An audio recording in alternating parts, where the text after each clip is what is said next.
반갑습니다. 순간포착 톡 튀는 상식을 전할 천광짐선입니다.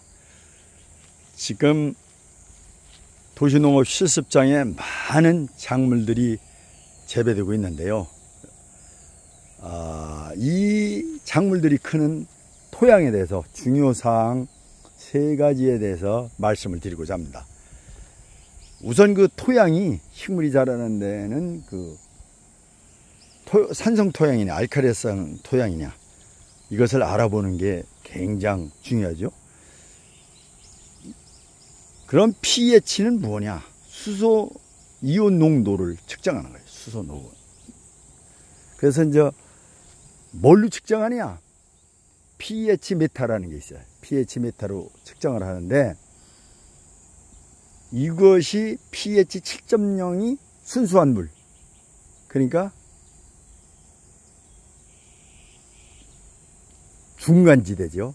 이 pH 7.0을 넘으면 염기성, 알칼리성 토양이라고 하고 pH 7.0 미만은 산성 토양이라고 그래요. 이제 토양을 목표치를 갖고 있는데 pH 6.5로 맞추는 목표를 갖고 있어요. 대부분 식물들이 거기서 잘 자라기 때문에 그렇습니다. 그 이하에서 자라는 식물도 있습니다만은. 그래서 이제 이것을 어떻게 맞추느냐. 강산성 같은 경우 이것은 pH 6.5로 맞출 때 석회, 즉 칼슘이죠. 그걸로 섞어서 만듭니다. 배합을 해서. 그 다음에 넘는 거 pH 8.0을 pH 6.5로 적정 토양 상태로 만들려면은 어떻게 해야 되냐면은 산을 넣어야 되겠죠. 산. 그렇죠. 알칼리성이 많으니까 이제 산을 집어넣어야죠. 그래 이제 염기성이 토양에다가 산을 집어넣는데 많이 쓰는 게 질산, NO3라고 하죠. 질산. 그리고 인산도 써요. 인산은 노지 점적관수로 식물을 이제 재배하는 농가 이런 데서는 인산을 많이 써요. 그리고 이제 황화칼리라는 게 유황 성분이 들어있는 거죠. 황화칼리. 그 다음에 유황비료. 그 다음에 이제 목초액도 많이 써요. 목초액은 나무로 숲을 만드는 과정에서 나오는 연기를 액화하여 채취한 액체, 그걸 목초액이라고 그래요. 이것도 알칼리성, 염기성 토양을 낮추는데 사용합니다. 이건 아주 중요한 상식이 될 것 같고요. 그 다음에 또 알아야 될 게 EC가 전기 전도도라고 그랬죠? 일렉트로니컬 컨덕티비티. 이게 전기 전도도인데 이것도 이제 영양 상태를 어떻게 보면 알 수 있는 거예요. 식물에 영양이 많으면 식물이 뿌리로다 물이 오히려 역삼투압으로다 흘러내려요. 그래 식물이 잘 자랄 리가 없죠. 이게 이제 기준이 2 데시 시멘스 퍼 미터요. 염도 농도 단위라고 하죠. 요거 이하여야 돼요. 2 데시 시멘스 퍼 미터 이하야 되는데 이게 넘으면은 내리기가 어려워요. 올라가면. 그래서 이제 이게 식물 자라는데 둘러먹고 이렇게 할 수가 없잖아요. 재배하기 전에 이제 이거를 측정을 해야죠. 20메타로 다 측정을 하는 거예요. 그래서 그게 높으면 어떤 데는 물을 흘려보내기도 하고 다양한 방법을 쓰기도 하는데요. 이게 낮으면은 올리는 건 쉬워요. 올리는 거는 20m에서 이제 측정을 해서 얘들 필수 영양소 16가지가 있잖아요. 질소인산, 칼리 해가지고, 망간, 철, 마그네슘, 이런 거 쭉 해서, 그죠? 그게 뭐가 부족하다 그러면 그걸 올려주면 돼. 그리고 이 데시시멘스 퍼 미터 이하보다 좀 높다 그래도 유기질 토양, 유기질이 많이 함유된 토양에서는 좀 높게 나올 수도 있어요. 그건 별 문제가 안 돼요. 그래서 요것이 중요하고 식물 생장하고 관련이 있으니까. 그 다음에 수분을 잘못 하면은 그냥 다 식물 다 죽여요. 피상적으로 다 접근했다가는 안 됩니다. 실제로 과학적으로 접근을 해야 돼요. 네? 생각만 갖고 농사 짓는 시대가 지났어요. 그러면 토양 수분 측정을 어떻게 하느냐? 토반 측정기가 있어요. 측정기가 있는데 그거 텐시오메타라는 거 들어봤죠?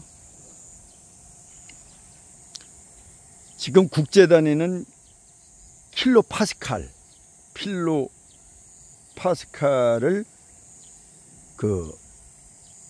단위로 사용하고 있어요.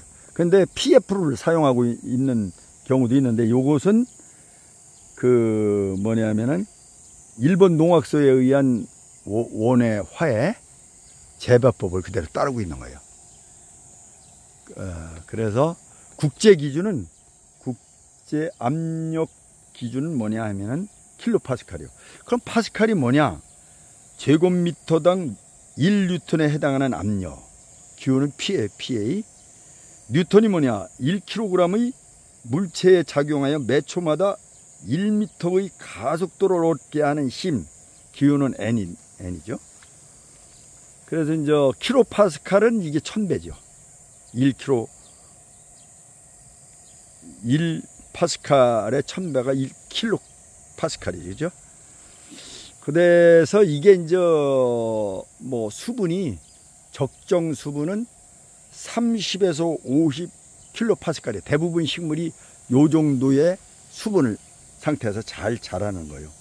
물론 오이는 좀 더 낮고, 또 들깨 같은 경우는 침만 3번 뱉고 심어도 잘 자란다는 속담이 있듯이 물이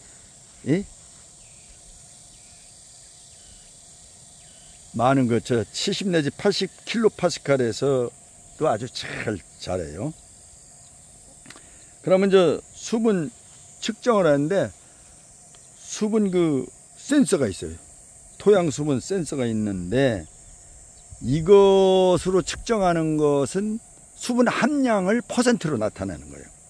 그래서 이것을 다시 대비표에 의해서 환산을 해요. 그 기계는 어떤 게 있냐면 TDR 방식이 있고, 타임 도메인 피플렉토메터리 이래요. FDR 방식, 프리퀀시 주파수라는 얘기죠. 프리퀀시 도메인 페프렉토메토리 이렇게 돼 있어요. 그 다음에 ADR 방식도 있어요. 암프리튜드, 이 진폭이라는 얘기죠. 그 다음에 도메인 페프렉토메토리 이렇게 돼 있어요. 영어는 참 옛날에 잘했었는데 나이 들으니까 참 읽는 게 좀 현찮으네. 그래서 이걸로 함량을 측정을 하면은, 수분 센서가, 그러면은 이게 토성에 따라, 토성 사질 토양도 있을 테고, 점질 토양도 있을 테고, 양토도 있을 테고, 사양토, 사질, 사토, 식양토는 점토 함량이 많은 토양이죠. 요런 거. 그러니까 토성에 따라 수분 장력이 어떻게 되는지를 국립과학원에서 만들어서 보급한 환산표가 있어요. 그게 토성별 수분 장력과 수분 함량의 관계, 이렇게 돼서 함량표를 만들어서 있어요. 국립과학원 그 홈페이지에 이제 들어가면 있겠죠. 그래서 이제 여기서 보고 30 내지 50 파스칼, 킬로 파스칼에 따라 이렇게 해당되는 수분을 맞춰야 되겠죠. 그래서 그렇게 하면 이제 식물이 참 잘 자랄 수가 있습니다. 그래서 최소한도 농사를 질 때 요 정도는 알고 시작을 해야 될 것입니다. 좋은 상식이 되셨기를 바랍니다.